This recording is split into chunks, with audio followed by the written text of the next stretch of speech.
All right, what's going on YouTube? Welcome back to another YouTube video. The last video I posted was me buying my car, and I said I was going to be consistent, and I completely lied. So in this video, I'm going to show you guys the strategy that allowed me to make six figures at 19. So I'm not going to waste too much time. We'll keep this pretty raw and uncut. We'll just get straight into it. So you guys already know the broker I use. Let me go ahead and shrink myself. Bang. Okay, that's good. So you guys already know the broker I use is Charles Schwab, and then Thinkorswim is my designated trading platform. This is where I do all my charting, my scanning.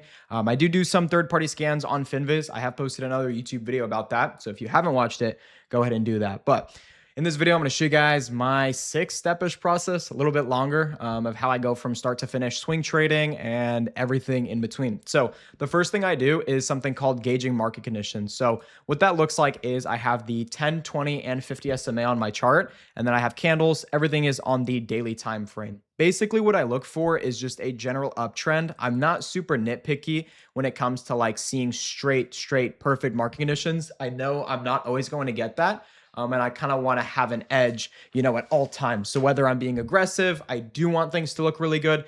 If I'm not as aggressive, I definitely want to lean back as much as possible when they don't look as good. So I'll show you guys what that looks like.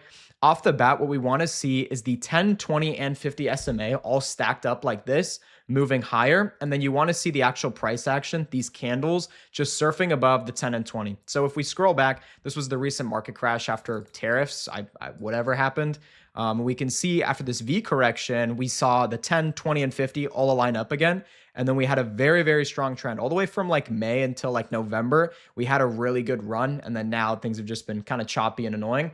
But from here, you guys can see we had the price action above the 10, maybe pulled back to the 20 and bounced, 20 and bounced. And then like during periods of this, when you had price action pretty much just straight up above the 10, 10 is above the 20, 20 above the 50. This is like super optimal. Like you make a ton of money during these periods, and this is going to want to be, or this is when you are going to want to be super, super aggressive. Times like this though, like we are right now, this has been cooked. Now we're looking a lot better. We're having, just like in a row green days, which have made it easier. But like this right here, just choppy downward SMAs, kind of just intertwining, moving lower. This has been hard to trade. I haven't even traded that much during this period, but during these periods, when you have these massive runs, you want to be super aggressive. You want to size larger. You want to take more trades. And then at times like this, you want to preserve your capital, preserve the gains that you've made during this period, because realistically, you can make a lot of money during these periods, but if you don't protect your gains during like this, you will lose majority of what you made. So you do have to be very careful, pull back on times like this.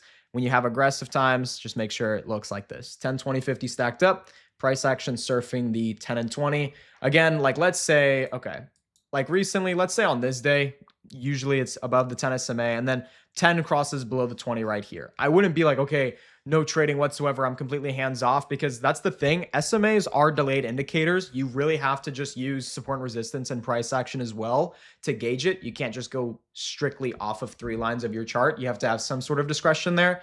So just because the 10 starts to cross below the 20 doesn't mean I'm like completely out of things. It just makes me kind of reanalyze and be a little bit more careful about like what I'm actually looking for. So just kind of take that into consideration as well. But yeah, that's the first thing. So for me, every single day before I do anything, throw open SPY. What do market conditions look like? Are we green? Are we red? Does it look bad? Does it look good? And then from there, I kind of just have my bias for the week if I'm going to be trading or not. And then obviously, if you have individual days where it's really red, I'm going to cut my positions or take profits heavily and stuff like that. Or if it's super green, I'm going to stay in all my positions. So that's the first step. The second step is going to be scanning. So these kind of go hand in hand. All of my scanning, personally, I do it over the weekend. So usually Sunday nights is when I scan, just because I like my students to send me their watch lists before I scan personally, so that I know they're not biased and I can, correct them and help them without, taking any of my stocks yet. But a lot of the times we all have the same watch list, so it's pretty good. But usually I scan Saturday or Sunday, and this is what it looks like. So I won't go through Finviz in this video. If you guys want to watch that, go to my other video. Just look at my YouTube. I only have a handful of education videos. But this is how I do it on Thinkorswim. So in Thinkorswim, I have my custom 1, 3, and 6 month scanners. Only my students get these. So if you're commenting or asking for them, you cannot get these unless you are a student. Sorry. But look, so we're going to go through these, and you're going to go to the top stock, and you are literally just going to flip through the 1, 3, and 6 month. till you're blue in the face. We're going to look for stuff like this. You want to find stocks that make a big move to the upside. So we can see right here, vet. Like, I don't think this is A+. I got to analyze this. Coming out of a pretty big base, breaking out, and then now we're setting up right here. So this actually doesn't look too bad. It is a 3.5% ADR on a small cap stock, which definitely isn't good. It's not a fast mover at all. But if we're just talking about technicals, we can go over them. So stock makes a big move to the upside. After it does that, it starts pulling back and consolidating. We can see the stock went from $7 to $9. Cool, about a 20%-ish move, 30-ish% move. And then pulled back to the 10 SMA, couldn't hold it, pulled back to the 20 SMA, bounced perfectly, and then now it's surfing the 10 and 20. So we can see bounced perfectly here, and now we are building these higher lows. So we're building higher lows, and then we kind of have this flat top range right here, and then you guys can see the flag is formed. Stock makes a big move, pulls back, higher lows, lower highs. And it's also nice because not only is it surfing the SMAs, but it's pulling back to this massive breakout level right here, and it's holding it. So it is holding it as support, which looks pretty good.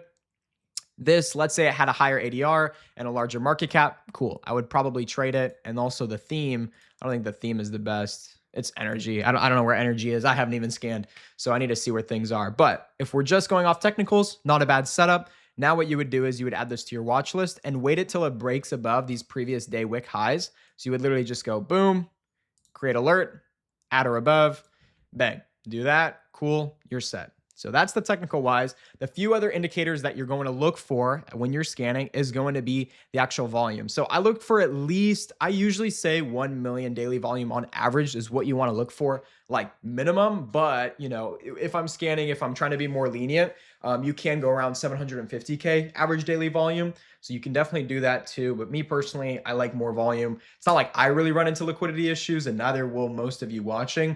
You don't have 100 million in your account, but overall, you don't want to trade slow, non-liquid stocks, you know? But okay, cool. After you add that to your watch list, you are literally just going to go to the next one, straight down the line. Again, so you find something, okay, big move, pullback, higher lows. Another one, big move, pullback to the 10 SMA, higher lows, lower highs. Starting to set up right here. Volume is tapering off. And then if you hover over these few candles, it's kind of all over the place. 500K, 1.8. And also biosciences, you never want to trade. Okay, off the bat, never trade biotechs, bro. One of the biggest things, like when I post about swing trading, people are like, oh, well, you have to hold overnight and there's so much more risk than day trading, bro. The only time like you're really like actually exposing yourself to risk in swing trading is if you're trading garbage stocks. Like if you're trading stocks that are biotechs, they have a lot of news on them. You're holding through earnings, you're holding through, you know, major news or anything like that. Like, yeah, you're exposing yourself to risk 100%. But if you're trading like good, solid companies that are having growth, you know, there's a lot of institutional buying. They're not biotechs. There's no earnings coming up, you know, anything crazy. Like the chances of you getting gapped down on are highly insignificant. I can't really remember the last time I got gapped down on that I didn't intentionally know it was possible. You know, if I'm holding through earnings, obviously I know that's a potential. Or if I'm holding through some massive news events, like, yes, it's definitely possible. But if I'm just trading good stocks with no news events and I'm making sure they're not biotechs, like, no, the probabilities of you getting gapped down are very low. So just make sure you watch out. Don't hold stocks into earnings. Rarely will I. Sometimes I do. And then don't trade biotechs ever. Just because they're the most sensitive to news. Biotech could come out saying, we cured cancer. Boom. Stock goes 1,000%. And then it will make your balls fall off or your ears will disintegrate. And then boom, right back down. It'll gap down like crazy. If you're a day trader, it is possible to trade small caps and biotechs like that. I've done it. My analyst Jackson has done it, and you can make a lot of money, but it's just really hard. And at the end of the day, it's more gambling and it's more fun than, you know, actually sustainable long-term, which is what you're trying to learn and probably why you guys come to me. So continuing on with that, we're just going to continue going through these scanners, looking for stocks that have made a big move, pull back to the 10 and 20 SMA, or 10 and or 20 SMA, I should say, building those higher lows, those lower highs, giving us a setup. I still need to scan today, so I probably actually should get to this, but giving you guys a few more examples. I can show you what was on my watch list last week. Any good names? Okay, GSAT, great name right here. We can see GSAT from, let's just say June, from June until December, so roughly 6 months. This stock went from $20 to $70, 20, 40, 60. It's like 350% in 6 months, which is pretty nuts. So very, very strong stock right here. And we can see stock went about 200, 300%, pulled back to the 10 SMA, pulled back to the 20 SMA, built these higher lows, lower highs, and then boom, broke out. Could have had a little bit higher volume, but it's no problem at all. Even overall, the setup didn't have the most volume, but like I said, over 750K is what you want to look for. Most of you will not run into liquidity issues. Another thing to mention is that healthy stocks will move in staircase-like patterns. If I go ahead and delete this line right here, if we look at GSAT, big move, sideways, big move, sideways, big move, sideways, big move, sideways, big move, sideways, exact same thing. It happens over and over again. It's a healthy growing stock, institutional buying, ADR above 5% on a larger market cap, good sector, good theme, good setup. That's literally what you need to make money swing trading these stocks. So just focus on that and you'll make money. Cool. GSAT, TSLL, another one. Nah, no setup on that right now. Frog. Okay, Frog, really good. I'm even looking at this tomorrow because I didn't enter it last week, but we have right here. If you're watching this, I may post this today. If I post this today, Frog is a trade idea for Monday, December 8th. So that could definitely be a trade idea. I'll go over this right now. Frog, I already know it's a pretty good theme, so I'm not going to go over that. But just off the bat, this is pretty much A+ textbook setup. Stock, big move, sideways, and then makes a massive move recently from November until December. Goes from around $47 to $65. Really good move in, I don't know, like a week time. And then now look at this. Stock makes a big move, pulls back to the 10 SMA, creates these beautiful higher lows, like pretty much like textbook. Like it does not look better than that. Higher lows, sorry, lower highs right here. Perfect flag, bro. Like just perfect flag. Big move, sideways, higher lows, lower highs. And then it actually broke out. So it tried to break out on the 4th right here and it was really ugly. It like gapped down, went up, and then closed underneath. And then the next day, boom, broke out. Still would have bought it at this level right here or above this high right here. Just not the cleanest entry, unfortunately. So that's why I didn't get in. And then we're just waiting for a break of, I think it's all-time highs. If I zoom out, it may or may not be. Yeah, so pretty much just waiting for a break of all-time highs. There's no resistance holding this thing back. It's a good sector. ADR is decent. It's 4% on a larger cap stock. No problem with that. And it should look really good. So the second it breaks out of Friday's highs, I'm going to just wait for 5-minute opening range highs and buy it.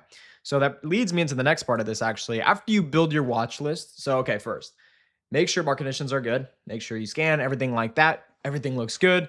You go to your scanners, 1, 3, 6 months, scan. Also look through sectors and themes. Again, watch the other video if you guys haven't, if you want to get into that. And then cool, you built your watch list for the week. You set your alerts on every single price target. If it breaks above, you're going to buy it. Now for the most fun part, it's actually buying the stock. So I'll show you guys what to actually do when the stock starts breaking out. So you're going to wake up Monday morning, you have your watch list built, alerts set. Usually if it's a green day at open, you're going to have like 100 million alerts go off at once, like bing, bing, bing, telling you all these stocks are breaking out. You don't want to be like frazzling about it at all because it'll make you oversize. It'll make you take the wrong trades. It won't you to really like analyze properly. So just get on before pre-market, kind of see what's up in pre-market, what's down in pre-market. And then obviously I have my watch list built, but I also have a focus list every single morning of like the top 3 stocks I really want to trade. So the 3 stocks that look like they're the most ready to break out. They have the highest quality setups. And pretty... my camera died, so I have no idea where I left off, but continuing, I'm pretty sure we were just going over identifying setups. So we went over market conditions, we scanned. Now we were getting into entries. So basically, here's a good example for that. If I go to any of these stocks, so let's say we go to GSAT. So GSAT, we can see it's set up everything like this right here. I'll clean up these. Okay, so it made the setup right here, and then we can see on this day it started breaking out. So it started breaking out of the flag and it started taking out this previous day's high. What we would do is we're going to scale down to the 5-minute time frame. And if we go back 1, 2, it was on the 3rd day right here. You guys can see this red line is also still the same line from the daily, and it actually didn't break out until here. So it didn't break out until 8:25. Market opened at 7:30. But once it does break out of this level, we're going to do something called 5-minute ORH or ORB.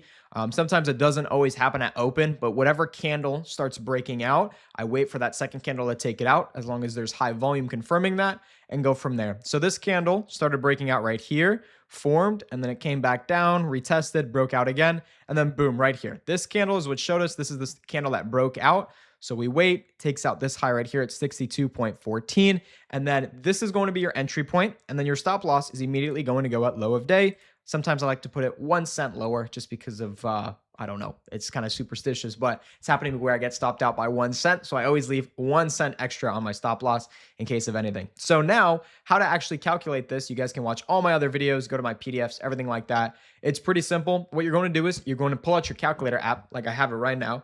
We're going to go to calculator. And then let's say you have a $10,000 account. So let's just put $10,000 times 1%, 0.01. That's $100. So you can risk $100 on this trade. Now, how do we calculate that, or how many shares should we buy? So we're going to take our entry price, which is 62.14, so 62.14 minus our stop loss price, which is $60 pretty much. So we're going to do 60.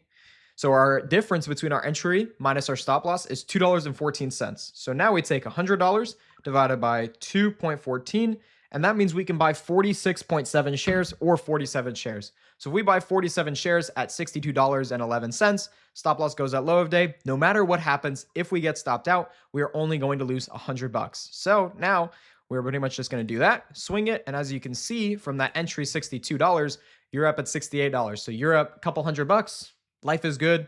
And that's pretty much it. To manage your trade, you're just going to hold for 3 to 5 days, trim, anywhere from like 10 to 30% of your position. And it's pretty much just manual. All you want to do is just continuously move your stop higher and higher. After 3 to 5 days, I move my stop to break even, just to be safe. And then from there, if it starts setting up again, you can re-enter, remanage risk, and size in more and more if it's a really, big winning trade. If not, you just trim it, cut it, and then the day it closes below the 10 SMA. So let's say the stock, whatever comes up here, 10 SMA is all the way up here. The day it closes below the 10 SMA, just cut the rest of the position. And that's pretty much it. So that's it for the strategy. I know this was a pretty shorter one, or a lot shorter than my previous ones.